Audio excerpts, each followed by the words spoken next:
তামান্না খাতুন মেয়েটি মায়ের সাথে স্নান করতে যাচ্ছিল, তৃণমূলের বন্ধুরা নাকি তাকে বোম ছুঁড়েছে, বোমের আঘাত গলায় লেগেছে, স্পট ডেথ হয়েছে।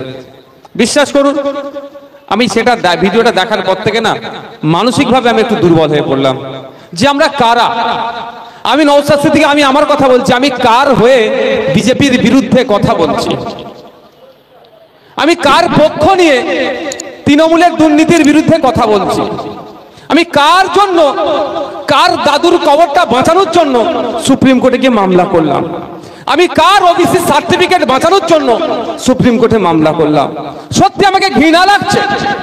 তুমি কোন মানুষ? তোমার চরিত্রটা কি? তুমি এত কঠোর হয়ে গেলে। একটা 9 ক্লাস 4 এর বাচ্চা, 9-10 বছর বয়স, তাকে বোম ছুঁড়ে মারা দিলে। তুমি কত কঠোর! সত্যি নিজেকে আজকে ঘৃণা লাগছে। সত্যি কথা বলছি, মনটা ভারাক্রান্ত। ওই মায়ের একটাই বাচ্চা ছিল, আর অন্য কোনো সন্তান নয়। সেই মাটির কি অবস্থা হচ্ছে ভাবুন, ওই পরিবারটার কি অবস্থা হচ্ছে ভাবুন। আমাদেরকে এত হিংস্র বানাচ্ছে কে? এটা আমাদেরকে খুঁজে বার করতে হবে যে আমরা এত হিংস্র হয়ে যাচ্ছি। একটা 9-10 বছরের বাচ্চাকেও ছাড়ছি না আমরা, রাজনীতির কারণে ওকেও খুন করতে হচ্ছে আমাদেরকে। আমরা তো এত বড় জানোয়ার পশু ছিলাম না, আমাদেরকে পশুটা বানাচ্ছে কে? এই রাজনৈতিক কারবারিরা আমাদেরকে পশু বানাচ্ছে। তাই অনুরোধ করছি আপনাদের, যার যে দলটা ভালো লাগবে করুন, দিনের শেষে প্রতিবেশী এটা মাথায় রেখে রাজনীতি করুন। আর না হলে ওই রকম হবে, কারো মায়ের কোল খালি হবে, তো কেউ স্বামী হারা হবে, কেউ পিতা হারা হবে, আপনার আমার মধ্যে হবে। ওই তামান্না খাতুন হবে, না রে ওই আফরোজার মা বাবা হবে, মা হবে। একটু ভাববেন মাথায়। এমন কোন নির্বাচন নেই পশ্চিম বাংলাতে হিংসা খুন ছাড়া হচ্ছে না। কেন কেন হচ্ছে না হিংসা খুন ছাড়া? কাদের হাতে দায়িত্ব আছে শান্তিপূর্ণ নির্বাচন করাবার? এই শুভেন্দু অধিকারী যেই দলে এখন আছে, সেই দল পরিচালনা করছে ইসিআই কে। ও যতই বলুক আলাদা স্বতন্ত্র দল, একটা সংস্থা, ও মুখে বললেও, খাতায় কলমে থাকলেও বাস্তবিক অর্থে কি হয় আমরা জানি। ইলেকশন কমিশন অফ ইন্ডিয়ার দায়িত্ব হচ্ছে ওই ইলেকশনটাকে কন্ডাক্ট করবে, শান্তিপূর্ণভাবে নির্বাচন করানো। কিন্তু দুর্ভাগ্য, পশ্চিম বাংলায় পাড়ার তৃণমূলের কথা আমি বাদ দিলাম, যারা রাজ্য স্তরে তৃণমূল নেতারা বসে আছে, তারা তো লাশের রাজনীতি ছাড়া দল করতে পারবে না। আর তারা সব সময় চাইবে পিছিয়ে বর্গের মানুষ ক্ষতিগ্রস্ত হোক। তারা সব সময় চাইবে মুসলমানের রক্ত কিভাবে দেখতে পাবো। আমি অন ক্যামেরা বলছি, হ্যাঁ, আমি সেকুলার ফ্রন্টের আমি চেয়ারম্যান হিসাবেই বলছি। বলতে পারে শুধু মুসলিম মুসলিম করছে কেন? বাস্তব কথাটা বলছি যে আজকে আমাদেরকে পশু বানিয়েছে কে? এই রাজনৈতিক কারবারিরা। যে রাজনীতি করার জন্য আমি আমার ভাইজিকে বাদ দিলাম না খুন করতে, রাজনীতি করার জন্য আমি আমার ভাইয়ের নামে মিথ্যা মামলা দিতে পিছপা হচ্ছি না, রাজনীতি করার জন্য একে অপরকে খুন করতে পিছপা হচ্ছি না। এই পশুর মতো চিন্তা ভাবনা আমাদের মনে কে ঢুকালো এই রাজনৈতিক কারবারিরা। আর আমরা, এরা আমাদেরকে যেমন ভাবে ঘুরাচ্ছে আমি তেমন ভাবে আমরা ঘুরছি। আর কবে আমাদের জ্ঞান হবে আপনারা বলুন তো? এই সবার বাড়িতে বাচ্চা আছে নাকি? এখানে তো এরকম ক্লাস 4-5 এর বাচ্চা না এখানে? এই তো দূরে দেখে দাঁড়িয়ে আছে। বলুন তো, যার মায়ের গেল, একটা বাইট দিচ্ছে একটু আগে, যে নির্বাচন হবে আর মুসলমানের রক্তপাত হবে না, এটা হতে পারে? নির্বাচন হলো, মুসলমান খুন হলো না, পিছিয়ে বর্গের দলিত খুন হলো না, আদিবাসী খুন হলো না, এটা হতে পারে না। যত নির্বাচনে গিয়ে আসবে 2026-এ দেখবেন মরবে কে দলিত, মরবে কে আদিবাসী, মরবে কে মুসলমান। একটা সামান্য উপনির্বাচন রেজাল্ট শাসক দল জিতছিল, তারা জিতেছিল, ওই সিটটা আবার তারা জিতছিল।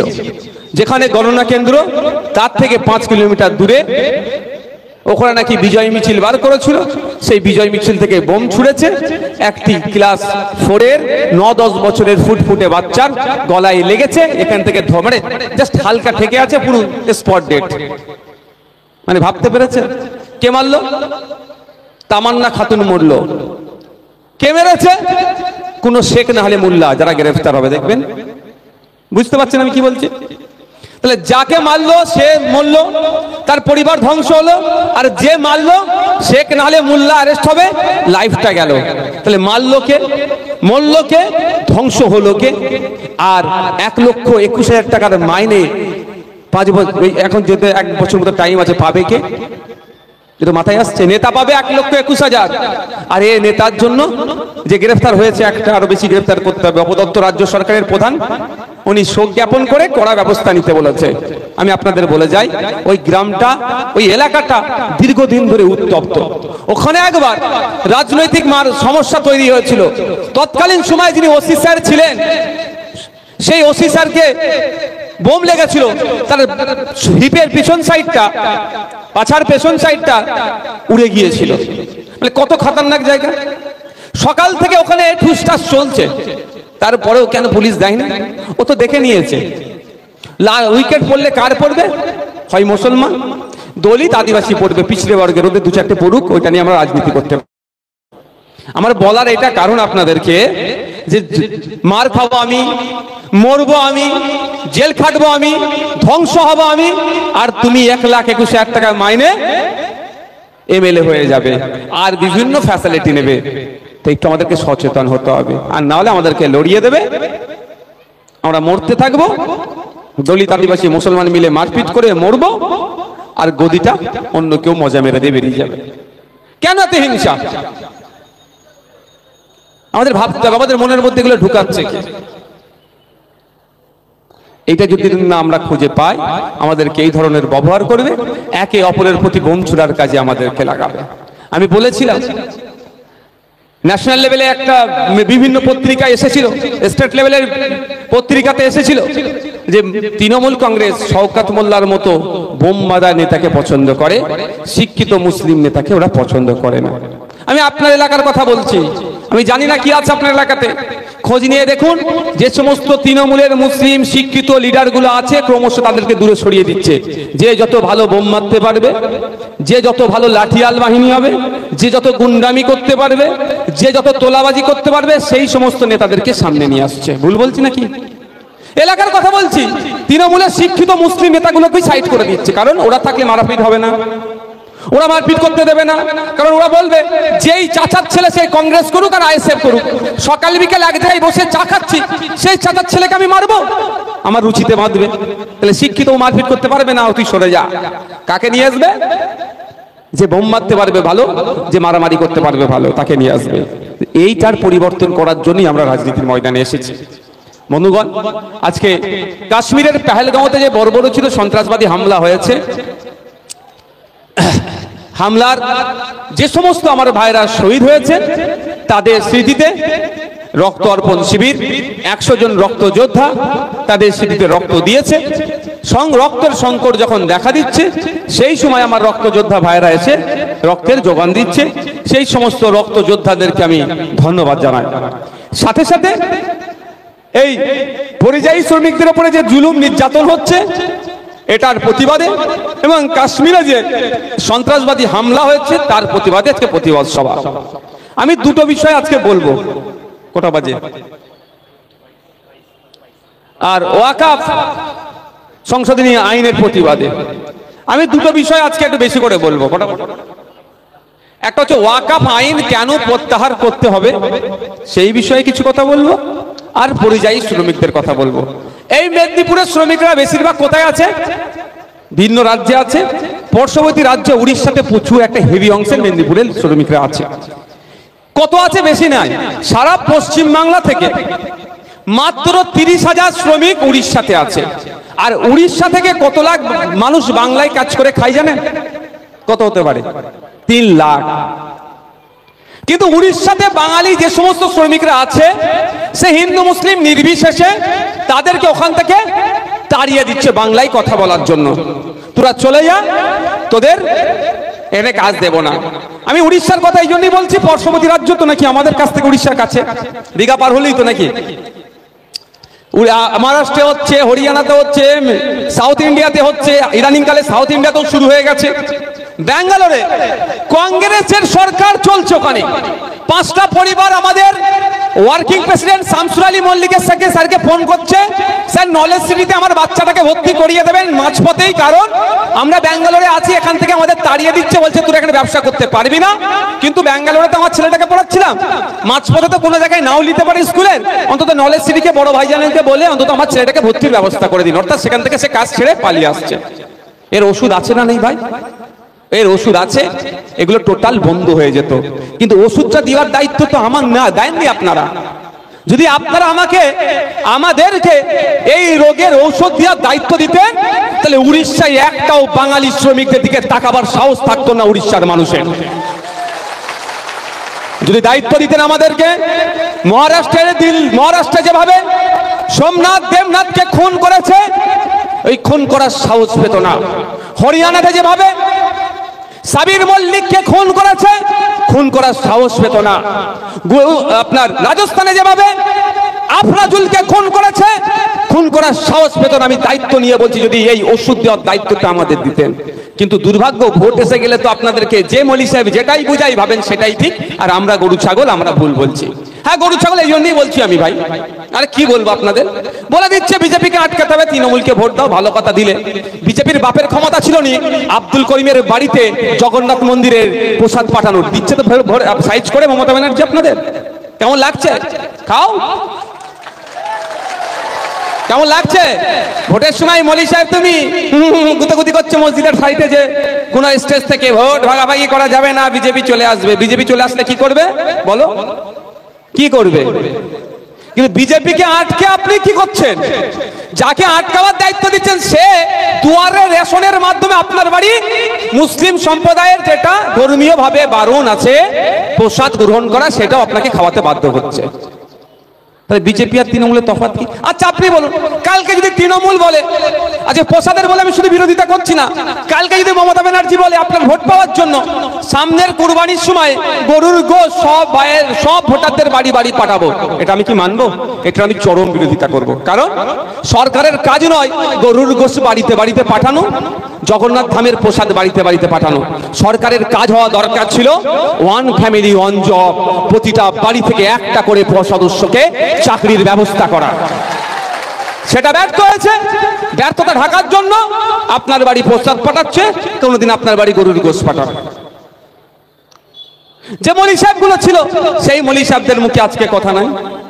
আমি আশা করব সেই মলি সাহেবগুলো বলিষ্ঠ কণ্ঠে মমতা ব্যানার্জিকে বার্তা দেবে এবং মমতা ব্যানার্জি এই কাজকে প্রকল্পকে বন্ধ করবে। অ্যাকচুয়ালি এটা কিন্তু ব্যাপার কি জানেন, শুনলাম 42 কোটি টাকার এটা প্রজেক্ট, 42 কোটি টাকা খরচ হচ্ছে। অ্যাকচুয়াল আপনার প্রসাদটাও বাড়িতে পাঠানোর ব্যাপার নয়, 42 কোটি টাকা থেকে 50% 21 কোটি টাকাটা পকেটে ভরতে হবে, এই হচ্ছে ব্যাপার। মাদ্রাসার কম্পিউটার টিচার যারা আইসিটি, তারা দীর্ঘকাল মাইনে পাচ্ছে না। আপনার আমার বাড়ির ছেলে যারা মাদ্রাসায় পড়াশোনা করে, কম্পিউটার যারা শেখায়, সে টিচারদের মাইনে দিচ্ছে না, উল্টে 42 কোটি টাকা খরচ করে এই কাজটা করছে। আপনার আমার ছেলেদেরকে যারা বৃত্তিমূলক শিক্ষা দেয়, কেউ 18 মাস ল্যাব অ্যাসিস্ট্যান্ট, তারা মাইনে পাচ্ছে না, কিন্তু আপনার বাড়ি প্রসাদ পাঠানোর জন্য তৎপরতা দেখাচ্ছে। কারণটা কি? যদি আপনার ছেলে কম্পিউটার শিখে যায়, আপনার ছেলে যদি শিক্ষিত হয়ে যায়, ওর হয়ে বোম বাঁধবে কে? ওর হয়ে মারামারি করবে কে? ওর হয়ে খুনোখুনি করবে কে? ওর হয়ে বুথ দখলটা করবে কে? ওর হয়ে দালালিটা করবে কে?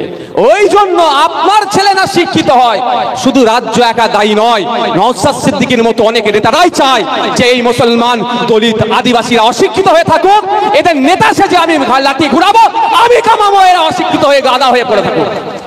অনেকের গায়ে লাগতে পারে, কিচ্ছু করার নেই আমার ভাই, অনেকের গায়ে লাগতে পারে কথাটা শুনে। আমি আমার দিয়ে বলেছি ভাই, নওশাদ সিদ্দিকী চাইছে তার ভক্তরা অশিক্ষিত হয়ে থাকুক। কারণ কি? ভক্তদের বলবো কাগে কান নিয়ে চলে যাচ্ছে, ভক্তরা বলবে যে হুজুর কাগে কান নিয়ে চলে গেছে। আর ভক্ত যদি শিক্ষিত হয়ে যায়, কাগের দিকে তাকাবে না, কানে হাত দিয়ে বলবে ভাইজান, নওশাদ ভাইজান আপনি কিন্তু ভুল বলেছেন। বুঝতে পেরেছো কি বলছি? ওই জন্য আমি তো আপনাকে শিক্ষিত করব না। খারাপ লাগছে নাকি কারো? খারাপ লাগলে বলেন, আমি টপিক চেঞ্জ করে দেবো। বললাম টপিক চেঞ্জ করতে, আমার অনেক টপিক আছে বলার, সারা রাত পার করে দিতে পারবো। তো আমাদের বুঝতে হবে, আমাদের ভাবা দরকার কি আমার হয়ে বলছেটাকে, আমাকে সেই লোককে খুঁজতে হবে। যদি আমাদের মধ্যে একটা খারাপ প্রবণতা আছে, কি প্রবণতা? আমি দলিত, আমার হয়ে একজন দলিত বলবে। আমি আদিবাসী, আমার হয়ে একজন আদিবাসী বলবে। আমি মুসলমান, আমার হয়ে একজন মুসলমান বলবে। এই প্রবণতাটাকে দূরে সরিয়ে রাখতে হবে। পশ্চিমবাংলার বিধানসভাতে 18টা এসটি অর্থাৎ আদিবাসী কমিউনিটির বিধায়ক আছে। তারা জোর গলায় বলতে পারছে না বিধানসভায় দাঁড়িয়ে একসাথে যে কেন ফেক এসটিরা এসটি কোটায় চাকরি করবে। এ কথা বলার সাহস দেখাতে পারছে না। কিন্তু 18 জন এসটি বিধায়ক আছে, লাভ কি? পশ্চিমবাংলার বিধানসভাতে 63টার উপরে দলিত সমাজের বিধায়ক আছে, শিডিউল কাস্ট সমাজের। তারা একবারের জন্য বলছে না ফেক এসটি সার্টিফিকেট বন্ধ করতে হবে, বলার সাহস তাদের নাই। পশ্চিমবাংলার বিধানসভাতে 43টার অধিক মুসলিম বিধায়ক আছে, তারা একবারের জন্য দাঁড়িয়ে বলছে না রমজান মাসে হিজাব দিয়ে টুপি দিয়ে ইফতার খাওয়ার থেকে বড় কথা রমজান মাসে সারা দিন রোজায় রেখে সন্ধ্যাবেলায় ইফতার করার সময় যে ফলটা মুখে তুলি অন্য সময় থেকে 3 গুণ 4 গুণ দাম বেশি, দামটা কমাতে হবে, এতটুকু কথা বলার সাহস তাদের বিধানসভাতে নাই।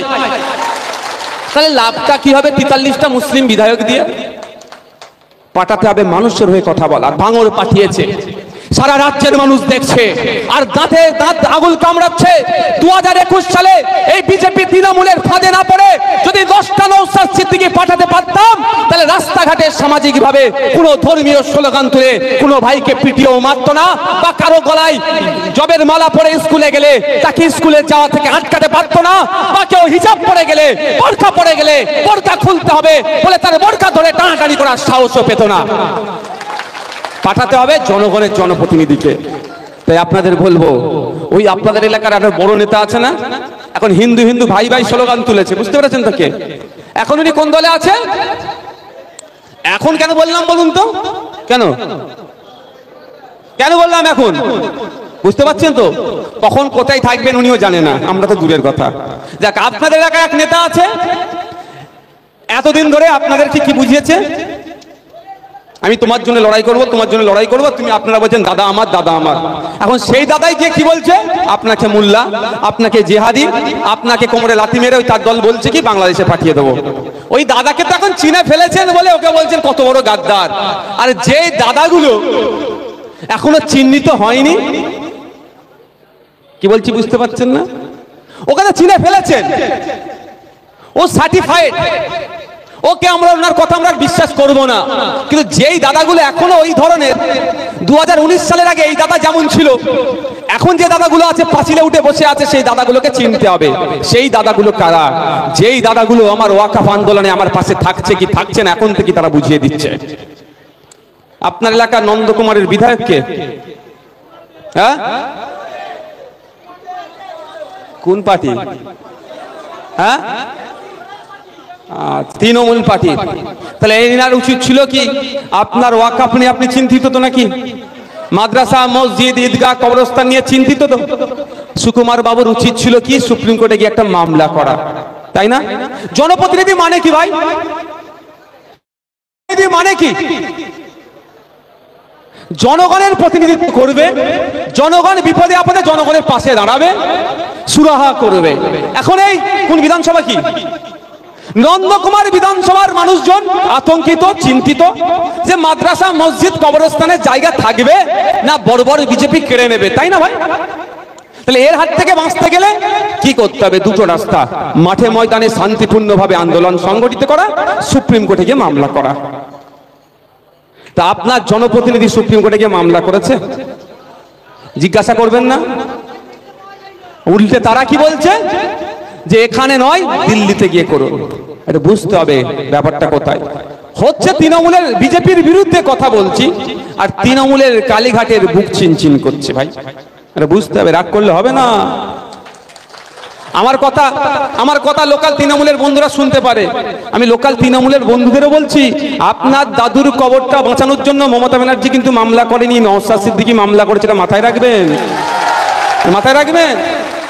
আপনি যে মসজিদে নামাজ পড়েন সেই মসজিদটা কেড়ে নেওয়ার অপচেষ্টায় বিজেপি চালাচ্ছে। এই অপচেষ্টা বন্ধ করার জন্য কোন অভিষেক ব্যানার্জি মামলা করেনি, এই নওশাদ সিদ্দিকী আব্বাস সিদ্দিকীর ছোট ভাই মামলা করেছে। এটা মাথায় রাখবেন। যখন আপনাকে বলেছিল বিদেশি বাংলাদেশি বলে তাড়িয়ে দিবার জন্য যে এনআরসি নামক বিল নিয়ে এসেছে, সেই বিলকে আটকানোর জন্য কোন দাদা দিদি সুপ্রিম কোর্টে যায়নি, আব্বাস সিদ্দিকীর ছোট ভাই সুপ্রিম কোর্টে গিয়েছিল। তার জন্য আপনি এখনো মাথা তুলে আছেন। শুধু তাই নয়, আপনার যে ওবিসি সার্টিফিকেটটা নিয়ে নেতা সেজেছেন, প্রধান হয়েছেন, উপপ্রধান হয়েছেন, সমিতির সভাপতি হয়েছেন, সহসভাপতি হয়েছেন, জেলা পরিষদের দায়িত্ব পেয়েছেন, এই সার্টিফিকেটটা আজকে ধ্বংসের পথে, যাতে না ধ্বংস হয়ে যায় সেই জন্য আমি মামলা করেছি সুপ্রিম কোর্টে। আমি একটা নয় দুটো মামলা করেছি, আমার নিজের নামে একটা মামলা, আর আপনার মেদিনীপুরের বিপ্লবী মাটির এক ছেলেকে দিয়ে আমি আমার খরচে মামলা চালাচ্ছি। কোনো দাদা দিদি করেনি, এটা মাথায় রাখবেন। রাগ হলে দেন দুটো চারটে কথা বলুন, কিন্তু এটা মাথায় রাখবেন। রাত্রে মাথায় যখন ঘুমাবেন বালিশে মাথাটা দিয়ে বলবেন, নওশাদ ভাইজান আব্বাস ভাইজান নাকি তো উল্টো পাল্টা বলি, জাম বলতে তো ট্যাক্স লাগে না, কিন্তু নওশাদ ভাইজান আব্বাস ভাইজান ছাড়া কোন ভাইজান বা কোন দাদা দিদি আমাদের জন্য সুপ্রিম কোর্টে মামলা করেছে? পাবেন খুঁজে? তাই বলছি, তৃণমূলে যারা ভাইয়েরা আছেন গুটি করে কথা বলবো, ঠান্ডা মাথায় শুনবেন। যদি ভালো না লাগে আমার নাম্বার তো ইন্টারনেটে গেলে পাবেন, গুগলে গেলে পাবেন, সার্চ করবেন, ফোন করে দু চারটে কথা বলবেন। গালাগালি দেবেন না, ভালো ভালো বুঝিয়ে দেবেন আমাকে যে ভাই এটা আপনার ভুল হচ্ছে। নাহলে আমার বাড়িতে আসবেন, কোনো সমস্যা নেই, নিশ্চিন্তে থাকবেন। আজকে একজন একটা দেখলেন না, একটা আমার এক বিধায়কের শরীর খারাপ হয়েছে, তাকে আমি করেছি বলে বলছি না, কে সে আমার কি শত্রু নাকি? রাজনৈতিকভাবে সে আমার চরম প্রতিপক্ষ, কিন্তু বিপদে পড়েছে তার আমি পাশে থাকবো না? তো নিশ্চিন্তে ভাবে আমাকে দরকার লাগলে ডাকবেন, ভাইজান এটা আপনার ভুল ছিল, আমি ভুল শুধরে নেবো, কিন্তু একটু কথা বলবো, আপনারা শুনবেন। আচ্ছা আপনি বলুন, শুভেন্দু অধিকারী মহাশয় আপনার এলাকার নেতা, যেভাবে হিন্দু মুসলিমের মধ্যে বিভেদ লেগে যাবে, দাঙ্গা যে কোনো সময় লেগে যাবে, মুসলমানদের জিহাদি মাদ্রাসায় নাকি জিহাদি পাঠ দেওয়া হয় বলে কথা বলে বেরোচ্ছে, মুসলমানদেরকে অপমান করছে না? আপনারা বলুন, অপমান করছে না? তাহলে কি করতে হবে? এফআইআর করতে হবে। কে এফআইআর করবে? আমরা বারবার বলছি, পুলিশের একটা ক্ষমতা আছে সুমোটো, অর্থাৎ নিজে থেকেই সে মামলা করতে পারে। আমি একটা পুলিশকে একবার দালাল বলেছিলাম, আমি কিন্তু পুলিশদেরকে দালাল বলি না, পুলিশ আমাদের সামাজিক বন্ধু, পুলিশকে আমাদের সহযোগিতা কথা সব সময় বলি। দেখ, একটা পুলিশকে একবার দালাল বলেছিলাম, সেই জন্য আমার বাড়িতে নোটিশ চলে এসেছিল, আমার নামে মামলা হয়ে গেছিল। আমি কিন্তু জামিন নিইনি, আমি বলছি আমি ওই মামলায় জামিন নিই। অন্য মামলায় অনেকে জামিন নিচ্ছি, অনেক মামলা ইচ্ছা জামিন নিইনি, ওই মামলাটা জামিন নিইনি, কারণ আমি দালালকে দালাল বলেছি, তাতে মামলাতে জেল খাটতে হয়, আমি জেলে গিয়েও বলবো, জজের সামনে বলবো দালাল, ওই জন্য দালাল বলেছি আমি, দালালি করেছে। আর অন্য পুলিশের হয়ে কথা বলেছি, অমিতাভ মালিক না নন্দী আমাদের দার্জিলিং এ গুলি করে মেরেছিল সাব ইন্সপেক্টরকে, হ্যাঁ ঠিক আছে, তার পাশে আমরা দাঁড়িয়েছি, পরিবারের পাশে আমরা দাঁড়িয়েছিলাম। এমনি যারা পুলিশে আছে তাদের পাশে আমরা সবসময় আছি। দেখ, আমি গুটি করে কথা বলছি, যে শুভেন্দু অধিকারী এত হিংসা ছড়াচ্ছে, ওকে এতক্ষণ জেলের মধ্যে রাখা দরকার ছিল তো, কেন জেলের মধ্যে রাখেনি ভাই বলুন? আমার তৃণমূল ভাইরা যারা দূরে শুনছেন তাদের কাছে ছেড়ে দিচ্ছি, যদি শুভেন্দু অধিকারী হিংসাত্মক কথা বলা ছেড়ে দেয়, তাহলে আমরা আর বিজেপিকে নিয়ে চর্চা করব, বিজেপিকে কেউ ভয় পাবো? অ্যাকচুয়ালি এটা তো ভয় দেখানো হচ্ছে। কি বললো? ক্ষমতায় আসলে তৃণমূলের যে সমস্ত মুসলিম এমএলএরা থাকবে তাদেরকে চাংতুলা করে রাস্তায় ফেলে দেবে। কম বড় কথা? ও সাহস পেল কোথা থেকে? ওকে সাহস কে দিল? এই বলার দ্বিতীয়বার সাহস পেত না, ওনার ঘাটটা ধরে ওনাকে ধরে জেলের মধ্যে রাখা দরকার ছিল, যে তুমি একজন নির্বাচিত জনপ্রতিনিধিকে এই রকম তুমি বলতে পারো না, মানুষের ম্যান্ডেট নিয়ে যে বিধানসভার মধ্যে আসবে তুমি তাকে বাইরে বার করার তোমার হাতে ক্ষমতা নাই, তুমি অপব্যবহার করছো, তুমি বলছো ক্ষমতার, তোমাকে এখনই জেলের মধ্যে পাঠিয়ে দেবো। জেলের মধ্যে রাখা দরকার ছিল তো, কেন রাখেনি? রাখলেই তো আপনি ভয় পাবেন কি? ওই কথাটা আপনারই বুথে আলোচনা হচ্ছে, দেখেছিস এখন ওরা ক্ষমতায় নাই, তাই যদি বলে মুসলমান বিধায়কদেরকে বিধানসভা থেকে চাংতুলা করে বার করে দেবে, যদি ক্ষমতায় আসে তো কি আমাকে কিন্তু ঘরে থাকতে দেবে না বলে ভয় দেখাচ্ছে না? তাহলে কি করতে হবে? দিদির হাতটা শক্ত করো। উল্টে এই জায়গায় আমাদেরকে বলতে হবে, দিদির হাত তো 2021-এ শক্ত করলাম, আমরা 2016-তে শক্ত করলাম, 2021-এও শক্ত, 11-ই শক্ত করলাম, 3বার তো দিদির হাত শক্ত করেছি, পার্লামেন্ট ইলেকশনে 2বার তো শক্ত করেছি, 3বার শক্ত করেছি, 14, 19, 24, আর কতবার শক্ত করতে হবে রে ভাই? এবার তো মমি হয়ে যাবে রে, মানে কি বুঝতে পারছো না? স্ট্যাচু হয়ে যাবে। যতবার শক্ত করলাম আমরা কি দেখলাম? ভুল বললে আমাকে বলবেন, শুধরে নেবো। 2019-এ বিজেপি ছিল কলকাতায়, 2019-এর পরে বিজেপি মেদিনীপুর, আপনাদের মানে তমলুকে বিএম অফিস কোথায়? নিমতৌড়িতে এসেছে। আর 2021-এ বিজেপি আপনাদের ওই মোটটার নাম নন্দকুমার আইল্যান্ডে চলে এসেছে। এখনো যদি আপনি বলেন দিদির হাত শক্ত করতে হবে, ওই হাত শক্তর নামে 2026-এ আপনার বেডরুমে বিজেপিকে দিদিমণি ঢুকিয়ে দেবে। আমি এটা তৃণমূলের বন্ধুদের বলছি। এই কদিন আগে তৃণমূলের 3টে লেভেলের জেলা প্রেসিডেন্ট ঘোষণা হয়েছে, মাদার, যুব আর ওদের শ্রমিক ইউনিয়নের। দিয়েছে তো সাইজ করে। কটা পদ পেয়েছে মেদিনীপুরের মানুষ? ঝেড়ে ভোট দিচ্ছে তো মেদিনীপুরের ভোট। শুধু কেন নেতা বানাচ্ছেন আপনাদের? আপনাদেরকে লাঠিয়াল ভালো বানতে পারেন তো, আপনারা দারুণ বোম ছুটতে পারেন, সেই জন্য আপনাদের কলম চেলে কি করবেন? কলমে বেশি কাজ নেই, এখানে বোমের কাজ। মানে আপনাকে বেশি কাজে লাগবে কোন জায়গায় বোম মারাতে, ওই জন্য আপনাকে বোম মারার কাজে দিচ্ছে, আপনাকে কলম চালাবার কাজ দেয়নি। যদি কলম চালাবার কাজ আপনার হাতে ক্ষমতা থাকতো, আপনাদের শ্রীরামপুর গ্রামের কথা বলছি, কবর থেকে একটি মুসলিম মহিলাকে তুলে যৌনাঙ্গে লিট লাঠি ফাটি গুজে দিয়ে মুখের মধ্যে পাথর দিয়ে সেলফি তুলে ভিডিও করে ভাইরাল করেনি? হ্যাঁ, যদি কলম চালাবার নেতা আপনাদের জেলায় থাকতো, এতক্ষণ ওর সাথে যারা যুক্ত সব কটাকে জেলে রাখতো। কিন্তু দুর্ভাগ্য, আমাদের কলম চালানোর নেতাকে ওরা তৈরি করবে না, বোমবাদা নেতা তৈরি করবে। ফলে কি হলো, ওই দিনকে হাজার হাজার মানুষ যখন জড়ো হয়েছিল, যে সমস্ত আমাদের সমাজ থেকে কলম চালানোর মানুষজন ছিল, তারা দাঁড়িয়ে থেকে হিংসাকে আটকানোর চেষ্টা করছিল। পরে দেখি এফআইআর যে পুলিশ দিয়েছে, সেই এফআইআরে যারা ওখানে হিংসা না হয়, জিনিসটা যাতে কন্ট্রোল হয়ে যায়, যারা পুলিশকে সহযোগিতা করলো, সেই সমস্ত মুসলিম লোকগুলোর নামে মামলা থানা দিয়ে দিল। উপহার দিল না?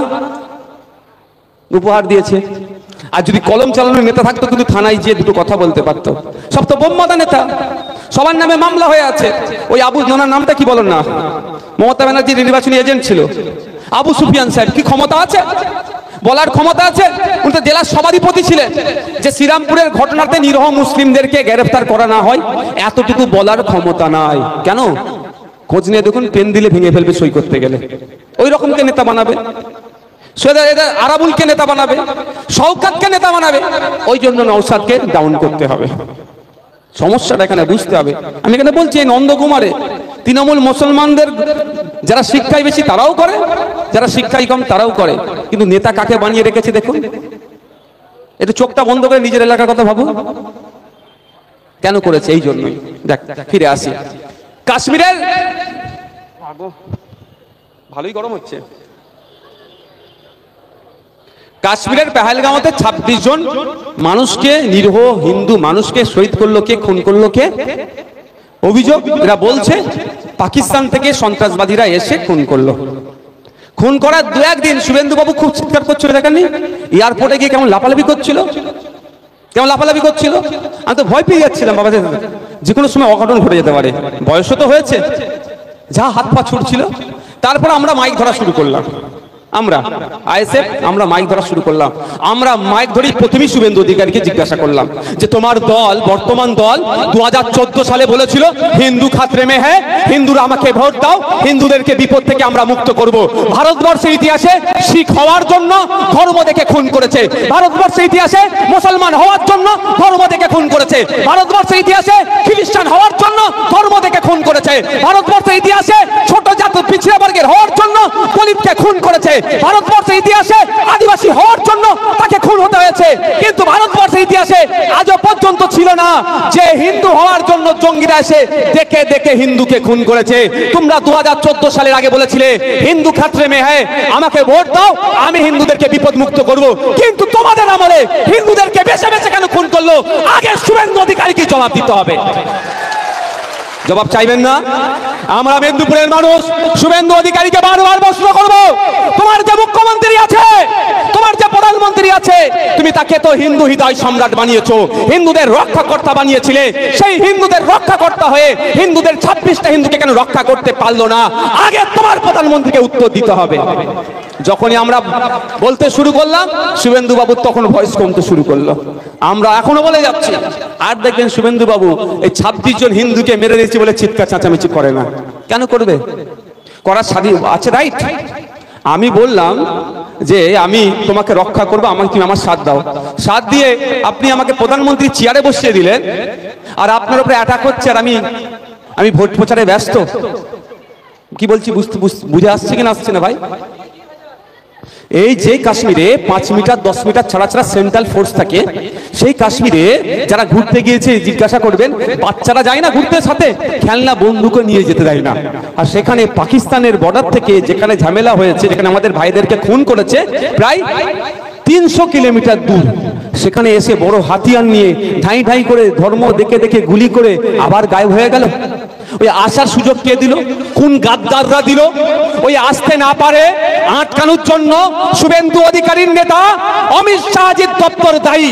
কারণ ওই আটকানোর দায়িত্ব হচ্ছে অমিত শাহজির, তার দপ্তরের। তারপরও আসলো কেন? আগে তো শুভেন্দু অধিকারীকে জবাব দিতে হবে। কি করে পাকিস্তান বর্ডার থেকে কোন গাদ্দারদের সহযোগিতাতে ভারতবর্ষের ভূখণ্ডে ঢুকে আমার 26টা হিন্দুকে খুন করলো, আমার 26 জন হিন্দু ভাইকে খুন করলো? জবাব তোমাকে দিতে হবে, তোমার সরকারকে দিতে হবে। এই প্রশ্নটা আমরা করতে পারছিলাম না, প্রথম দিকে করছিলাম না, খুব মার্কেট গরম করছিল। যখন আমরা শুরু করেছি বন্ধ হয়ে গেছে। কাশ্মীরে এই মুর্শিদাবাদে সাম্প্রদায়িক যে দাঙ্গা হয়েছে, দায়ী কার? একজন হিন্দু, দুজন হিন্দু, একজন মুসলমান ভাই মারা গিয়েছে, অনেক কটা মুসলিম ভাই গুলিবিদ্ধ হয়ে এখনো বাড়িতে ট্রিটমেন্ট চলছে, অর্থের অভাবে ঠিকঠাক ট্রিটমেন্ট হচ্ছে না। দায়ী কার? রাজ্য সরকারের। কারণ দাঙ্গা না হয়, হিংসা না হয়, তার দায়িত্ব তুলে নিয়েছে তো মমতা ব্যানার্জি কাঁধে, তাই না? তো তারা মনে হচ্ছে এই মহেশতলায় যে ঘটনা ঘটেছে, যে মেন কালপিট তাকে এখনো গ্রেফতার করতে পারেনি অপদার্থ পুলিশ। আর যারা দীঘায় ছিল ওই দিনকে, তাদের বাড়ির দরজা বরজা ভাঙছে, বীরত্ব দেখাচ্ছে। হিজড়ে বলবো ওইগুলোকে আমি, সরি এই শব্দটা তুলে নিলাম, এটা শব্দটা আমি প্রত্যাহার করে নিলাম। এই কথাটা আমি প্রত্যাহার করলাম, যে শব্দটা আমি এক্ষুনি ব্যবহার করেছিলাম আমি প্রত্যাহার করলাম। তাহলে আমি এদেরকে কি বলবো? এদের ক্ষমতা নেই। মেন যে দাঙ্গাটা সূচনা করেছে, কে দাঙ্গা সূচনা করেছে তার ছবি তো পরে ভাইরাল হচ্ছে। সে দীঘায় যেদিন জগন্নাথ ধাম উদ্বোধন হচ্ছিল, তৃণমূলের বড় বড় নেতাদের সাথে সেলফি নিয়েছে, সেই দাঙ্গার সূচনা করেছে। আর আপনাকে আমাকে দায়িত্ব দিচ্ছে তৃণমূলকে দিয়ে বিজেপিকে আটকানোর। বুঝতে পারছেন তো কি হবে? বালির বস্তা দিয়ে আর ভাঙন আটকানো যায়? বন্ধুগণ, আমাদেরকে বিজেপিকে প্রশ্ন করতে হবে, অমিত শাহকে প্রশ্ন করতে হবে, নরেন্দ্র দামোদর দাস মোদীকে প্রশ্ন করতে হবে। সর্বোপরি যখন শুভেন্দু অধিকারী ডায়লগ দেবে কোনো জায়গায় দাঁড়িয়ে, কাশ্মীরের 26টা হিন্দু ভাইয়ের কথা বলবে, সর্বপ্রথম শুভেন্দু অধিকারীকে প্রশ্ন করতে হবে যে আজকে 2 মাস পার হয়ে গেল, সেই সমস্ত গাদ্দারগুলো যাদের সহযোগিতাতে বড় অস্ত্র নিয়ে এসে আমার 26টা হিন্দু ভাইকে খুন করলো, কটা গাদ্দারকে ধরেছে তার লিস্ট আগে জমা দাও, তারপরে তুমি অন্য কোনো কথা বলবে। হয়ে গেল, এখনো পর্যন্ত যারা আসলো এসে আমাদের এখানে খুন করে চলে গেল, কোথায় গেল? তো তাদেরকে কোনো খুঁজে বার করা হচ্ছে না, তার জবাব আগে দাও, তারপরে তুমি অন্য কথা বলবে। আসলো এখানে, গুলি করলো, আবার লুক পালালো। এই মামার বাড়ির আবদার নাকি? শোনেন, ভারতবর্ষ নয়, সারা পৃথিবীতে যেখানে সব থেকে বেশি সেনা আছে সেই জায়গাটার নাম কি জানেন? কাশ্মীর। প্রায় 12 লক্ষ সামরিক বাহিনী, আধা সামরিক বাহিনী আছে সেখানে। কোন লেভেলের গোয়েন্দা বাহিনী নাই? কাশ্মীর পুলিশের গোয়েন্দা বিভাগ আছে, এনআইএর আছে, রয়্যাল লোক আছে, আরো যে ধরনের যত ধরনের গোয়েন্দা বিভাগ আছে সবার ওখানে আছে। তাও কেন খুঁজে পারল না? তাহলে কি নিশ্চিতভাবে ডাল মে কুছ কালা হয়? সেই ডালের মধ্যে যে কালাটা আছে সেটা ভালো করার দায়িত্ব কার?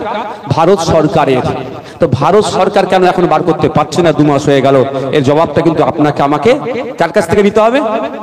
এখানে তো আর কাউকে খুঁজে পাওয়া যাচ্ছে না।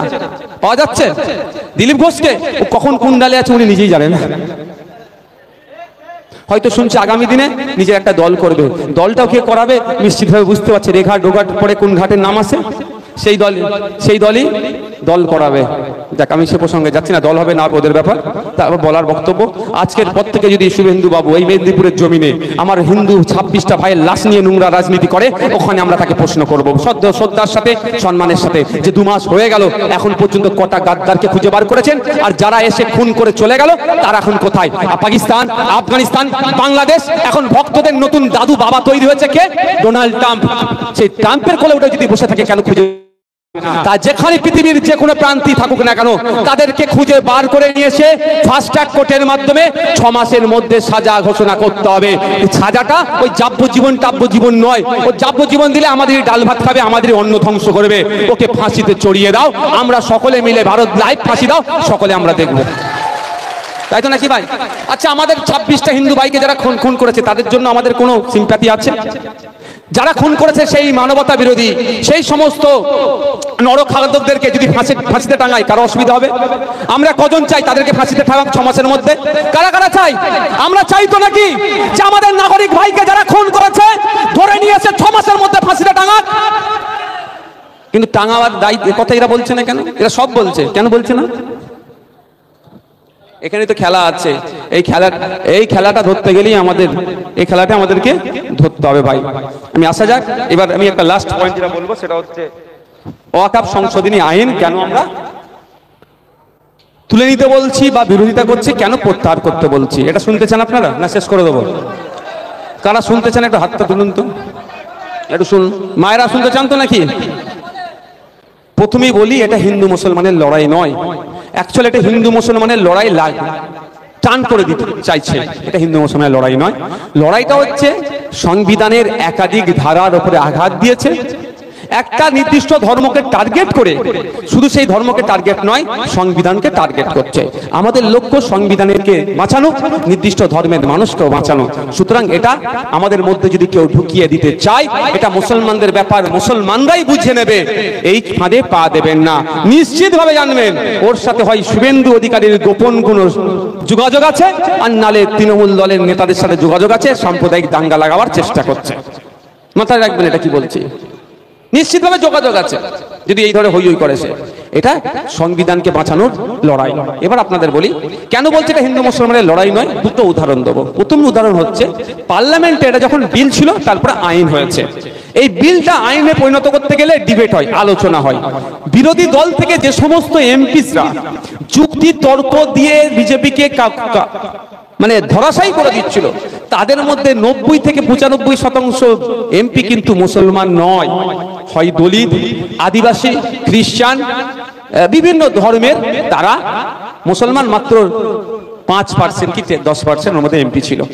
যদি হিন্দু মুসলমানের লড়াই হতো, কেন আমার নন মুসলিম এমপিরা আপনার হয়ে কথা বলবে, ওয়াকফের হয়ে? শুধু যদি মুসলমানদেরই সমস্যা হতো, কি দরকার খ্রিস্টান এমপি গুলোর কথা বলা? শুধু যদি মুসলমানদের ধর্মীয় সমস্যা, আদিবাসী এমপি গুলো কেন কথা বলবে আপনার হয়ে? এটা হিন্দু মুসলমানের সমস্যা নয়, শুধু মুসলমানদের ধর্মীয় সমস্যা এই ব্যাপার নয়, এটা সংবিধানকে বাঁচাবার লড়াই। তাই সংবিধানকে বাঁচানোর জন্য দেশের বিভিন্ন স্তর থেকে উঠে আসা, বিভিন্ন সমাজ থেকে উঠে আসা স্বনামধন্য এমপি সাহেবারা পার্লামেন্টে উভয় পক্ষে তাদের যুক্তি তর্ক দিয়ে বিজেপিকে কিন্তু ধরাশায়ী করে দিয়েছিল। কিন্তু দুর্ভাগ্য, ওদের সংখ্যার জোরে এই বিলটাকে আইনে পরিণত করেছে। আর একটা প্রমাণ আপনাদের দিচ্ছি, সুপ্রিম কোর্টে মামলা চলছে, অনেকে মামলা করেছেন, নওশাদ সিদ্দিকীও একটা মামলা করেছে। আমার মামলার 7টা উকিল আছে, 7টা উকিলের মধ্যে 4 জন কিন্তু নন মুসলিম, হিন্দু সমাজের উকিল। যদি মুসলমান আর হিন্দুরই সমস্যা হয়, তাহলে আমার নন মুসলিম উকিলরা আমার হয়ে কেন সওয়াল করবে? ভুল বলছি নাকি? তাই এটা মাথা থেকে সরিয়ে দেন যে এটা হিন্দু মুসলমানের ব্যাপার নয়। আর কেউ যদি আমাদের মাথায় ঢুকাতে চায়, নারে তাকবীর, আল্লাহু আকবার দেবো, ওয়াকফ বাঁচাও, মোদি তোমার বউ কোথায়? আরে হচ্ছে ওয়াকফ বাঁচানোর কথা, মোদির বউ গুজরাট এখান থেকে কয়েক হাজার কিলোমিটার দূরে, সেই নিয়ে চর্চা হচ্ছে। সাবজেক্ট ছেড়ে অবজেক্টে যে কিছু লাভ হবে না বাপ। দরকার আপনার মাদ্রাসাটা কিভাবে বাঁচবে, মসজিদটা কিভাবে বাঁচবে, উনি এখন মোদির বউকে নিয়ে পড়েছে। আমি অনেকের বক্তব্য দেখি আর হাসি, এটা তো চাইছে বিজেপি। একটা মৌলী সাহেব পড়া, মাথায় দাঁড়ি, মুখে দাঁড়ি, মাথায় টুপি দিয়ে মোদিকে গুচ্ছে বলবে, সাবজেক্ট ছেড়ে অবজেক্ট, ওই ভিডিওটা নিয়ে যেত দেখাবে। শুভেন্দু অধিকারীদের হাতে অস্ত্র তুলে দেওয়া হলো, এই দেখো মুসলমানরা তার মানে জব্দ হয়েছে, এটাকে চিৎকার করছে। বুঝতে পারছো না? তো ব্যাপারটা হচ্ছে, আপনি বলুন, আমরা যখন নামাজ পড়ি, মুসলিম সম্প্রদায় যারা আছে, নামাজের মধ্যে তাকবীর ছাড়া দিনে 5 বার মসজিদে যাতায়াত করতে, একটা এক্সট্রা তাকবীর দিই। শুক্রবারে যারা যায়, আবার শুক্রবারে নামাজে যাই, নামাজের মধ্যে যে তাকবীর দিই, তার বাইরে একটা তাকবীর দিই আমরা? দেখি মসজিদে যাচ্ছে একটা তাকবীর নাই। আর ওয়াকফের জন্য তাকবীর দিতে হবে। যখনই আপনি ওয়াকফের জন্য তাকবীর দেবেন, আমার পাশে বিশ্বজিৎ মাইতি আমার হয়ে আর কথা বলবে, হ্যাঁ, লক্ষ্মীকান্ত হাসদা কি বলবে, ওটা তো মুসলমানদের সমস্যা, ওরা বুঝে নেবে, বাবা আমার দেখার দরকার নেই। তাহলে এই প্ল্যানটা কে দিচ্ছে আমাদের মাথায়, কে ঢুকাচ্ছে? হয় আমাদের দূরদর্শিতার অভাব, আর নালে শুভেন্দু অধিকারী ভেতর থেকেই কাজ করছে। আমি নাম ধরে বলছি ভাই, নালে শুভেন্দু অধিকারী দেখো সব ফিট করেছে লোক, আমি নাম ধরে বলে যাচ্ছি। বললো আমার নামে মামলা দিতে, যে ভাইকে কথা বলে গিয়েছিল। মোদি বলছেন এই নতুন বিলটা নিয়ে এসে মুসলমানদের উপকার করবে। কেমন উপকার করবে মুসলমানদের জানা আপনাদের দরকার। ঠিক দিদি, ওটা দাদা এটা দিদি, ঠিক দিদি নতুন ওবিসি সংরক্ষণ দিয়ে মুসলমানদের যেমন উপকার করে দিয়েছে, উপকারের নামে বাঁশ ঢুকিয়ে দিয়েছে, ঠিক ওই রকম ভাবে নতুন ওয়াকাফ আইন নিয়েছে, উপকারের নামে বাঁশ দিয়েছে। দিদি এখন দাদারটা হোক, পরবর্তীতে দিদিরটা হবে। পরবর্তীতে বলে রাখছি, আমি ওই কমিশন ঘেরাও করতে যাব। ওই কমিশনের যারা আছে তাদেরকে আমি জবাবদিহি করব। কমিশনে গিয়ে ঘেরাও করে বসে থাকবো, জবাব দেবো যে সংখ্যালঘু মুসলমানদেরকে ভাতে মারার চেষ্টা কবে থেকে বন্ধ হবে বলুন। কোন অপদার্থগুলোর সহযোগিতা নিয়ে আপনারা এই কমিশনের এই যে ব্যাকওয়ার্ড ক্লাস মুসলিম যারা আছে তাদের নাম এ থেকে বিতে দিয়েছেন বা হজপজ করেছেন। সময় হবে আপনাদের ভাগ দেবো, আসবেন তো নাকি ভাই? আসবেন তো নাকি? কমিশন ঘেরাও করতে যাব, হাজার হাজার মানুষ নিয়ে যাব, জবাবদিহি করবো, ঘেরাও করে বসে থাকবো। যাক, ওই প্রসঙ্গ থেকে আমি এই প্রসঙ্গে ফিরে আসি। এই আইনে মোদি ভালো চেয়েছে, আমি একটু পড়াশোনার জন্য করলাম, চেষ্টা করলাম, আমি একটু কুড়ে পড়াশোনার আমাদের হয় না, একদম যতটুকু দরকার ওর থেকে বাইরে একদম যায় না। তারপর মোদি ভালো মুসলমানের চেয়েছে। তার আগে বলে রাখি, মোদি গরিব হিন্দুরও ভালো চায় না। হিন্দু হিন্দু ভাই ভাই ডায়লগ দিচ্ছে, কে বলে তো? আপনাদের জেলার মানুষ। শুনছি পেট্রোল পাম্প আছে, কই লিখে দিতে পারে তো, হিন্দু হিন্দু ভাই ভাই, মুসলমানের তেল বিক্রি নাই। লিখেছে কি? লিখতে পারে তো যে হিন্দু এলে 50 টাকা লেসে বিক্রি হবে লিটারে? তা বলবে না।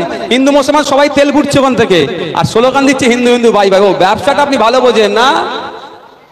দেখুন, মোদি না মুসলমানের ভালো চাই না গরিব হিন্দুর ভালো চাই, শুধু শিল্পপতিদের ভালো চাই। আমার এবার মোদি আপনাদের ভালো কেমন করে করছে একটু শুনে নেওয়া দরকার আপনাদের। আগে এই আইনে বলা ছিল, 1995 সালে প্রিন্সিপাল অ্যাক্ট ছিল, ওই আইনে বলা ছিল ওয়াকাফ সম্পত্তি নিয়ে কেউ দুর্নীতি করলে 2 বছর পর্যন্ত জেল হবে। মোদি বাবু এসে মুসলমানের ভালো চেয়েছে, মুসলিম মহিলাদের ভালো চেয়েছে, মুসলিম গরিবদের ভালো চেয়েছে, নতুন আইন করেছে ওয়াকাফ নিয়ে দুর্নীতি হলে 6 মাস জেল হবে। এটা উপকার করলো না অপকার করলো? মানে ওয়াকাফ নিয়ে দুর্নীতি বাড়বে না কমবে? বাড়বে তো। যত দুর্নীতি বাড়বে কার ক্ষতি হবে? মুসলমানদের ক্ষতি হবে। যদি মোদিজি বলতেন যে 2 বছরের পরিবর্তে ওয়াকাফ সম্পত্তি নিয়ে কেউ দুর্নীতি করলে 12 বছর তার জেল হবে, নওশাদ সিদ্দিকী এই স্টেজ থেকে তার সমালোচনা করতো না, তাকে স্যালুট জানাতো এই স্টেজ থেকে। সেটা করেনি। এই ওয়াকাফ সম্পত্তি থেকে যেটা রাজস্ব আছে, যেটা ইনকাম হয়, তার 7% ওয়াকাফ বোর্ডকে দিতে হয়। বিভিন্ন সময় বিভিন্ন ধরনের ব্যাখ্যা আছে। সহজে আমরা যেটা জানি, ওয়াকফে আওলাদ ওয়াকফে লিল্লাহ। একটা মাদ্রাসা মসজিদ কবরস্থানের নামে লিল্লাহ আল্লাহ রাস্তায় দিয়ে দিও, স্টেজটা ভেঙে পড়বে। বাবু পরে হবে সব, হ্যাঁ বসেন বসেন। আর তৃণমূল খুশি হবে ভেঙে পড়লে। আর শুভেন্দু অধিকারী বলবে আমার পাপ লেগেছে। যদি ভেঙে যায়, শুভেন্দু অধিকারী কি বলবে? আমার পাপ লেগেছে, আমার বিরুদ্ধে এত কথা বলার সুযোগ হয়ে যাবে। বাবু একটু সবর করো, এমনি বৃষ্টি বাদলের দিন, ওকে সুযোগ একদম দেওয়া যাবে না, ভয়ঙ্কর, বলার সুযোগও দেওয়া যাবে না, ভাঙার আগে নেমে পড়তে হবে। দেখ, ওয়াকফে আওলাদ ওয়াকফে লিল্লাহ, এই মার্কেটটার নাম কি? নন্দকুমার মার্কেটে ওয়াকফে আওলাদটা আমি বুঝাচ্ছি, ওয়াকফে লিল্লাহ আল্লাহ রাস্তা দিয়ে দাও। ওয়াকফে আওলাদটা কেন করতে হয়? নন্দকুমার মার্কেটে আপনি একটা দুটো দোকান কিনেছেন, দলিল পড়ছে, দলিল আছে আপনার কাছে, সব কাগজপত্র আছে। আপনি যদি আপনার ছেলের হাতে দিয়ে চলে যান, আপনার অবর্তমানে আপনার ছেলে কিন্তু বিক্রি করে দিতে পারে, বিক্রি করে টাকাটা তুলে নষ্ট করে দিতে পারে, উড়িয়ে দিতে পারে। তাহলে আপনার পোতার নাও কাজে লাগতে পারে। কিন্তু আপনি একবার অফ করে দিলেন, ওয়ান্স অফ অলওয়েজ অফ। একবার আপনি অফ করে দেবেন, সারা জীবনের মতো অফ হয়ে গেল, ওটা আর বিক্রি করতে পারবে না। ফলে এই নন্দকুমার মার্কেটে দোকান থেকে ভাড়া, দোকান চালিয়ে ইনকাম যেটা হচ্ছে, মাসে মাসে মাসে ইনকাম হচ্ছে, ছেলে তার ছেলে তার ছেলে তার ছেলে, ইনকামই বেড়ে যাবে, চলতে থাকবে, বিক্রি আর করতে পারবে না। অনেক কুপুত্র আছে না, সব বিক্রি করে ফেলে। সেটা আটকানোর জন্য এই ওয়াকফে আওলাদ। এই ওয়াকফে আওলাদের বা মোতওয়াল্লি যে সম্পত্তিগুলো দেখভাল করে, যেটা ইনকাম হয় তার 7% ওয়াকফ বোর্ডে যায়। ওয়াকফ বোর্ডে যাওয়ার পরে ওই ওয়াকফ বোর্ডের টাকাটা এক জায়গায় হয়, ওখান থেকে এই মহিলাদের বিবাহের জন্য, গরিব মহিলাদের বিবাহের জন্য আর্থিক সহযোগিতা করার নিয়ম আছে। কিন্তু আমি মনে আমার বাপের বয়সী লোক যারা আছে, একজনই এর আগে শোনেন নিয়ে কথাই প্রথম শুনলেন যে ওয়াকফ বোর্ড থেকে নাকি মহিলাদের বিবাহের জন্য সহযোগিতা করার আইন আছে। কি ভুল বললাম নাকি বাপ? বয়স কত বাপ তোমার? বয়স কত? 70। আমার আব্বার থেকে ছোট। এই 80-85 বছরের লোক আছে তো এখানে, এই 70 বছরের লোক জীবনে শুনেছিলেন যেটা বললাম? ওয়াকাফের আইন আছে যে ওই 7% জমা হবে, ওই জমা টাকা থেকে বাচ্চাদের পড়াশোনার জন্য স্কলারশিপ দেওয়া হবে। ওয়াকাফের আইন আছে ওই জমা টাকা থেকে গরিব ছেলেরা ব্যবসার জন্য সহযোগিতা করতে হবে 0% ইন্টারেস্ট লোন দিয়ে। এই আইন আছে, কিন্তু অপদর্থ সরকার নিজে খেতে ব্যস্ত আর আপনাকে আমাকে সহযোগিতা করবে। ওই এত বড় অপদার্থ, বাপ বেঁচে আছে, মাকে বিধবা দেখিয়ে বিধবা ভাতা তুলে খাওয়া ওরা নেতা। আর আপনার মেয়ের, গরিব মেয়ের বিয়েতে ওরা টাকা দেবে, যাক ওরা দেয়নি, আমরা দেবো সময়। কিন্তু আইন এটা ছিল। মোদিজি নতুন আইন করেছে, 7%টা কমিয়ে 5% করে দিয়েছে। বলুন, আগে ছিল 100 টাকা ইনকাম হলে 7 টাকা বোর্ডকে দিতে হবে, তাহলে 7 টাকা জমা হতে হতে থাকবে, একটা বেশি টাকা হবে। এখন 100 টাকা ইনকাম হলে 5 টাকা দিতে হবে। আর বোর্ড যত শক্তিশালী হবে তত মহিলাদের বিবাহের সহযোগিতা হবে, বোর্ড যত শক্তিশালী হবে ছেলেপুলেদের পড়াশোনার তত সহযোগিতা হবে, বোর্ড যত শক্তিশালী হবে মানে টাকার দিক থেকে তত সমাজ কল্যাণমূলক কাজ বেশি বেশি হবে। এখন 5 টাকা করে দিয়েছে, 7 টাকার জায়গায় 2 টাকা কমিয়ে দিয়েছে। লাভ করলো না লস করলো ওয়াকফ বোর্ডকে? এই হচ্ছে মোদির উন্নয়ন, মুসলমানদের ভালো। ওটা তো গেল, এবারে আরেকটু দূরে আসা যাক। নতুন আইনে বলা হচ্ছে 5 বছর আপনার কম করে অ্যাটলিস্ট 5 বছর আপনাকে প্র্যাকটিসিং ইসলামের মধ্যে থাকতে হবে। এই যে প্র্যাকটিসিং ইসলাম,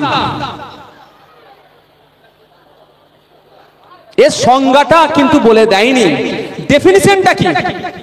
প্র্যাকটিসিং ইসলামের একটা সংজ্ঞা হওয়া দরকার। তো দাঁড়িয়ে এত বড় রাখতে হবে, জুব্বা এত বড় রাখতে হবে, 5 ওয়াক্ত নামাজ পড়তে হবে, কি তাহাজ্জুদ নামাজ সাথে পড়তে হবে, 30টার 1 মাস রোজা রাখতে হবে, বা বছরে 5টা দিন ছাড়া সব দিন রোজা রাখতে হবে, তাহলে প্র্যাকটিসিং ইসলাম। বুঝতে পারছেন না কি বলছি? এটা বলে দেয়নি, শুধু বলে দিয়েছে কি 5 বছর আপনাকে প্র্যাকটিসিং ইসলামের মধ্যে থাকতে হবে, তাহলে আপনি অফ করতে পারবেন। মানে নতুন করে অফ করার জায়গাটা বন্ধ করে দিয়েছে। এবার আপনি কেমন করে বন্ধ করেছেন আপনাকে বোঝাই। এই আমাদের মৌলানা সাহেব সামনে আসেন, সামনে আসেন, আপনাকে দিয়ে পরীক্ষা করাই। এই মৌলানা সাহেব মানুষ ন্যায়ের জন্য জেলও খেটেছে, পিছপা হয়নি। মৌলানা সাহেব মানুষ দেওয়ান সিলসিলার তিনি, তাই তো নাকি? একজন বলিষ্ঠ আলেম, আমরা তাকে অবশ্যই সম্মান করি। আর মৌলানা সাহেব গিয়েছে অফ করতে। মৌলানা সাহেবের মুখ চোখ দেখে যদি বলে অফিসার কই তোমার কপালে তো দাগ নেই, তার মানে তুমি ঠিক করে নামাজ পড়োনি, কি করবে মৌলানা সাহেব বলুন? মুফতি মৌলানা ইনি নামাজ পড়ায়, মানে ইমাম। আমরা আপনারা একাত্ত ফাঁকিবাজি করে দিই, এটা উচিত নয়। ইমাম কি ফাঁকিবাজি করতে পারবে? ইমামকে তো পড়তে শীত গ্রীষ্ম বর্ষা ইমামকে মসজিদে থাকতেই হবে। যদি বলে তো কি করবে?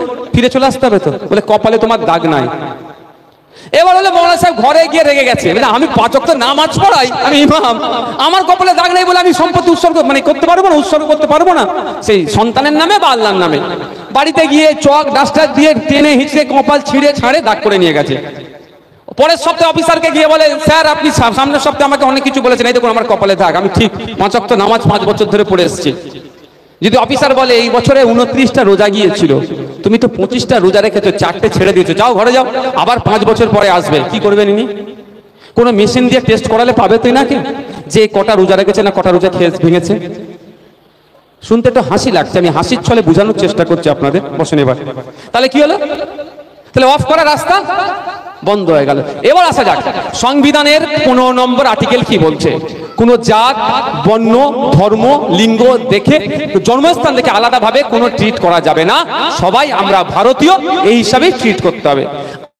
ভাইকে যদি ধর্মের নামে সম্পত্তি, দেবদেবীর নামে সম্পত্তি উৎসর্গ করার ইচ্ছা যায়, আমার খ্রিস্টান ভাইকে যদি গির্জার নামে সম্পত্তি দেওয়ার ইচ্ছা হয়, আমার শিখ ভাইকে যদি গুরুদুয়ারার সম্পত্তি দেওয়ার ইচ্ছা হয়, তাহলে কি 5 বছর ধরে তাকে হিন্দু থাকতে হবে?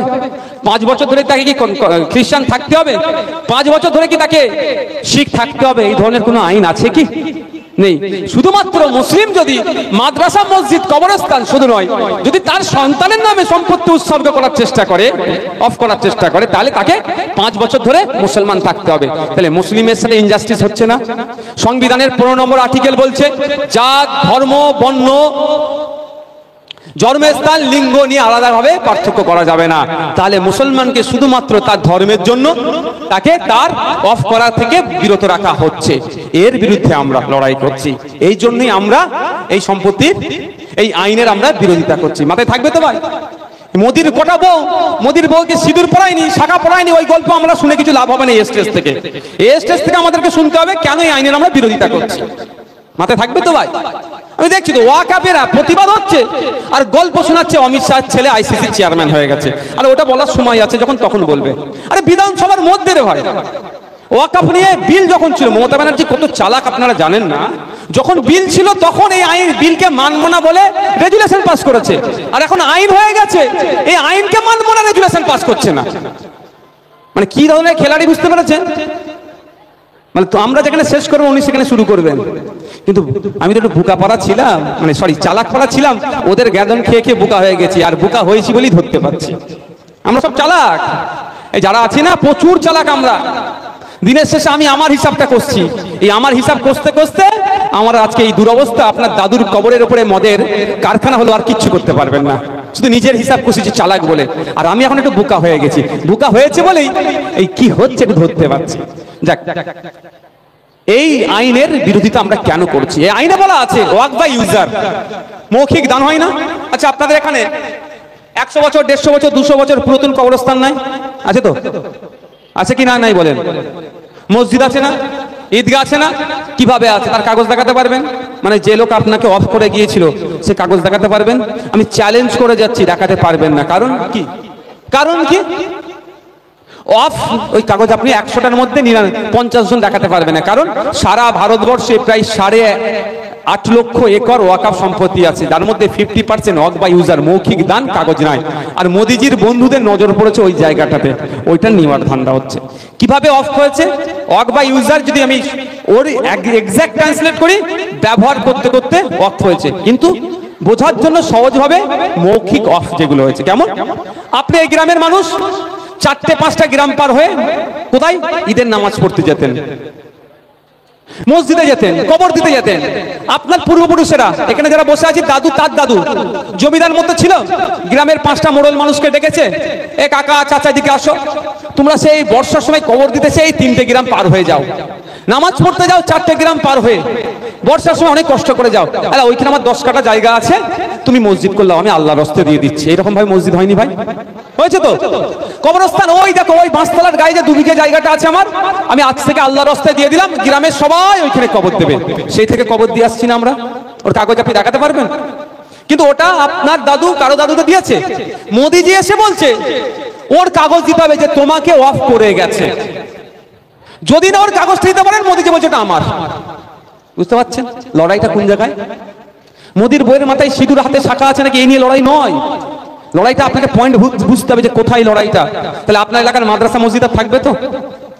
এই কলাঘাট ব্রিজের গা দিয়ে যেটা নামালবার নাকি, ওটা কি গো, কাইয়ুমদের ওখানে যে আমি গিয়েছিলাম আবার ঘুরতে ঘুরতে, অনেক পুরাতন একটা মাজার আছে, মাজারের সাথে নদীর গায়ে একটা মাদ্রাসা আছে। ও তো ওয়াকফ সম্পত্তি, প্রচুর ওয়াকফ সম্পত্তি ওখানে আছে। তো ওইটা দখল করবে, ওটা দখল করে কি করবে? পার্ক বানাবে, না শুধু নয় রিসর্ট বানাবে নদীর গায়ে। প্ল্যান তো এইগুলো ভাবতে হবে, কেন দখল করবে? ওখানে প্রায় বিঘে 5 জায়গা আছে, মাদ্রাসা মসজিদ, মাদ্রাসা নামাজ ঘর আর মাজার নিয়ে। ওর কাগজ জীবনে পাবেন না, কারণ 200-300 বছর আগে অফ করে গেছে এইরকম মৌখিক অফ। তো ওইটা নেবে সরকার, মোদিজি নেবে, নিয়ে ওর বন্ধুদেরকে দিয়ে দেবে, আদানি আম্বানি শিল্পপতিদেরকে। ওরা নিয়ে কি করবে? নদীর গায়ে রিসর্ট বানাবে, ওখানে গিয়ে আমোদ প্রমোদের জায়গা করবে। এই জন্যই তো নিতে চাইছে, এর বিরুদ্ধে আমরা লড়াই করছি। এবার হচ্ছে কথা, আপনার দাদু যে জায়গাটা উৎসর্গ করে গিয়েছিল মৌখিক ভাবে, সেটা আইনের মধ্যে না আইনের বাইরে? মৌখিক দানটা 2000 সালে সুপ্রিম কোর্টে একটা মামলা হয়েছিল, সেই মামলায় মৌখিক দানটাকে বৈধ বলেছে। ইন্ডিয়ান এভিডেন্স অ্যাক্ট অনুযায়ী মৌখিক দানটা বৈধ। Indian property of transfer act সম্ভবত, ভুলে যাচ্ছি, ছোট মাথা তো অত মনে নেই, সেই কাগজটা এখন নাই, আনতে ভুলে গেছি আজকে। 3-4টে আইনের সামনে রেখে আপনার আমার দাদুরা যে মৌখিক দান করে গিয়েছিল সেটা বৈধ। মোদিজি নতুন আইন নিয়ে এসে এটাকে অবৈধ ঘোষণা করে কি করছে? সমস্ত সম্পত্তিটাকে লুটতে চাইছে। এবার আমাদের বক্তব্য, যদি মোদিজি বলতো যে 1995 এই 2025 সালে আমি আইন পাস করছি, এই আজকের পর থেকে কেউ যদি মৌখিক তুমি দান করো তাহলে ভাই সেটা আমি কেড়ে নেবো, আমি সেটা দেবো না, তাও মেনে নেওয়া যেত। মোদির জন্ম হয়নি, মোদির বাবার জন্ম হয়নি, মোদির দাদুর জন্ম হয়নি, মোদির পদ্দাদুর জন্ম হয়নি, তার আগে থেকে আপনার আমার পূর্বপুরুষ যে সম্পত্তিটা উৎসর্গ করে গিয়েছে, মোদি তার সংখ্যার জোরে সেটা কেড়ে নিতে চাইছে। এই সম্পত্তি কাটতে দেওয়া যাবে না, প্রয়োজনে জীবনের রক্ত দিয়ে দেবো, জেলে যাব, জীবন দেবো, গণতান্ত্রিক প্রক্রিয়ায় আইনি লড়াই করবো, এই সম্পত্তি হাতছাড়া হতে দেব না। যেখানে আমার বাপ শুয়ে আছে, আমার দাদু শুয়ে আছে, আমার পরদাদু শুয়ে আছে, সেই কবরের উপরে এদের আমোদ প্রমোদের জায়গা, এদের মদের ভাটিখানা আমরা কোনো মতেই করতে দেব না। আর আমি আন্দোলন করব, আমাদেরকে যারা দিল্লি যাওয়ার নিদান দেবে, সামনে 2026 সাল আসছে, তাদেরকে আমরা বুঝিয়ে দেব এই মোদির বন্ধুকেও আমরা দিল্লিতে পাঠিয়ে দেব। হবে তো নাকি? একটা শপথ করবেন আমার সাথে আপনারা। আগে শুনিয়ে বলে দিই, শপথটা করুন। আমি আমার পক্ষে কিন্তু ভোট চাইবো না। শপথটা আমরা একসাথে করব 2026 সালে। যারা ওয়াকাফের, তার আগে শুনে নেন, তারপরে হাত তুলবেন। যদি দুজন হাত তুলেন, দুজনই তুলবেন। এই শপথ করব আমরা 2026 সালে যে ভোট আসছে, যারা আমাদেরকে এই পশ্চিমবাংলায় আন্দোলন করলে আমাদের ছেলেদেরকে ধরে জেলের মধ্যে রাখছে, আমাদের ছেলেদের বাড়িতে গিয়ে মিথ্যায় বিএসএফ সেজে গুলি করছে, আমাদের ছেলেকে যারা গুলি করে মারছে, আমাদের নামে যারা মামলা দিচ্ছে, তাদেরকে ভোট দেবো না। জিতা ইচ্ছা দেবেন, শুনেন আগে, তারপরে হাত তুলবেন। নোটাতে দেবেন। আমি খামচিহ্নতে দেওয়ার কথা বলছি না ভাই। ভাববেন না যে ভাই হাত তুলিয়ে বলবে সবাই শপথ করো আইএসএফ কে ভোট দাও। অতটা আমার দুর্দিন এসে যায়নি, কিন্তু আমাকে বুঝাতে হবে এত সাহস পেলে কোথা থেকে? যাদের ভোট নিয়ে আছে, নবান্নের 14 তলায় বসে আছে, যাদের জন্যই আজকে নবান্নের 14 তলায় বসেছে, তাদের কবরস্থান, তাদের মাদ্রাসা, তাদের মসজিদ, তাদের ঈদগাহ, তাদের মাজার, তাদের বিভিন্ন জায়গা যখন হাতছাড়া হয়ে যাচ্ছে, তাদের পক্ষ নিয়ে কথা বলে তো দূরের কথা, তো এত হুমকি সুরে বলছে যে ওয়াকাফ নিয়ে কেউ এ করলে আমার থেকে বেরো 270 কেউ হবে না, তাই তার বিরুদ্ধে ভোটটা করতে হবে না। তাই হাত তুলুন সবাই যারা শপথ করবেন। ভোট শপথ এখন আমি সবাইকে তুলতে বলছি না, যারা আমার সাথে সহমত দেবেন। আমরা শপথ করছি, সবাই বলুন আমরা শপথ করছি। 2026 সালে ইলেকশন আসছে। এই 2026 ইলেকশনে যেই বিজেপি আমাদের মাদ্রাসা মসজিদের বিরুদ্ধে আইন তৈরি করেছে, সেই বিজেপিকে একটাও ভোট দেব না। আমরা আরো শপথ করছি, যেই বিজেপিকে আমাদের রাজ্যে সহযোগিতা করছে তৃণমূল, আমাদেরকে দিল্লি যে আন্দোলন করতে বলছে, সেই তৃণমূলকেও একটা ভোট দেব না। শপথ করলাম তো? আচ্ছা, আমাদের রাজ্যে কেন মনে থাকবে তো ভাই? আমি কিন্তু আইএসএফ কে ভোট দেওয়ার কথা বলেছি কি? আমি আইএসএফ কে ভোট দেওয়ার কথা বলিনি। পছন্দ হলে দেবেন, না হলে নোটা একটা জানেন তো, সব থেকে তলার সুইচটা যে জোরে জোরে টিপবেন। বুঝতে পেরেছেন? 2019 সালে আমার বড় ভাই যান আমাদের শ্রীরামপুর সিটের কথা বলেছিল যে নোটাতে ভোট দিবার, রেকর্ড হয়ে গেছিল। 25,000 ভোট নোটাতে পড়েছিল। গুগলে সার্চ করে দেখবেন। বলেছিল একে ভোট দেবে না, কাকে ভোট দেবে তাও বলেনি। লোক কি করেছে? নোটা 25,000 ভোট নোটাতে পড়েছিল। মাথায় রাখুন, দেখাতে হবে। তখন আপনি যখন একবার ধাক্কা দেবেন না, আপনার পায়ের কাছে এসে পড়ে থাকবে। আপনি ধাক্কা দিচ্ছেন না, আপনার ভোট এমনি পেয়ে যাচ্ছে, যেন আপনাকে। এবার এখানে কেন আন্দোলন করলে লড়াই করবে কেন বলছে বলুন? উত্তরপ্রদেশে আন্দোলন করলে 1 লাখ টাকা জরিমানা, জেলে ভরে দিচ্ছে। পশ্চিমবাংলায় আন্দোলন করলেও জেলে ভরে দিচ্ছে। তাহলে বিজেপি আর তৃণমূল আলাদা মনে হয়? মনে হচ্ছে? আপনাকে আমাকে সেই লড়াইটা করতে হবে। আমি এই জন্যই বলছি, দেখুন আমি চলে যাওয়ার পরে অনেকে বলতে পারে ভাইজান আইএসএফ এর হয়ে ভোট দিবার কথা বলে গেল। একবার বলেছি কি ভাই, পছন্দ হলে দেবেন, না হলে দেবেন।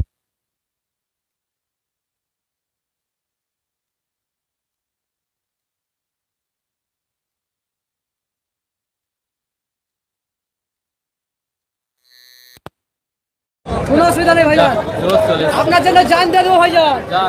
জান দিতে হবে না, ঠান্ডা মাথা রাখো। ভাইজান তুমি এগিয়ে চলো, আমরা তোমার সাথে আছি।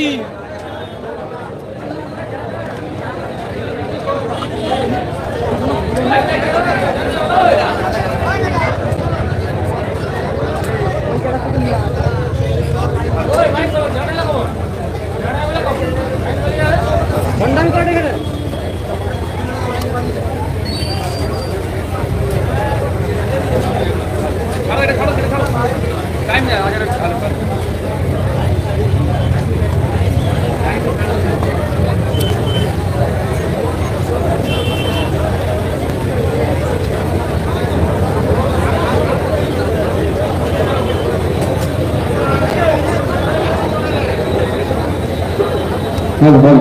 पागड़ी बनते हम कुत्ते से सजा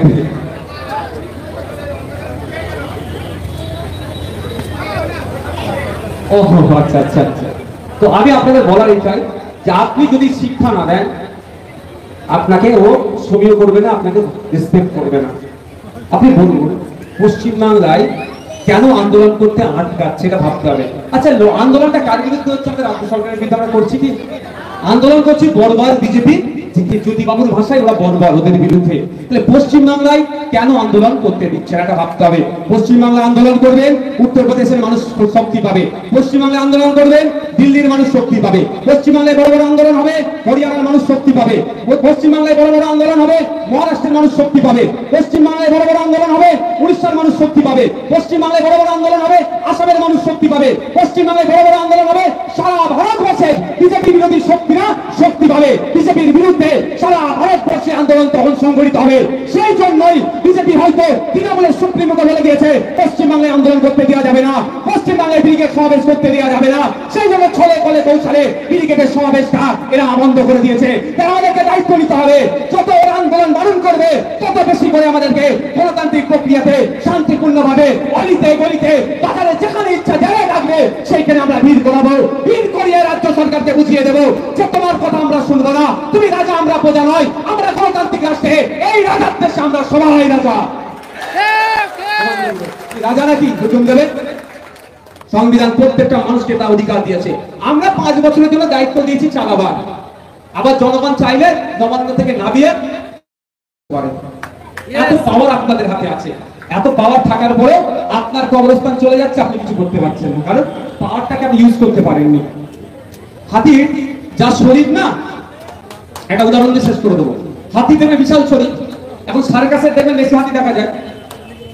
হাতির পায়ে এখন যে শিকল দিয়ে বাঁধা আছে, হাতি চাইলে না ওই রকম 10টা শিকল ছিঁড়ে ফেলার ক্ষমতা রাখে, কিন্তু এখন কেন বলুন তো ছিঁড়তে পারেনি?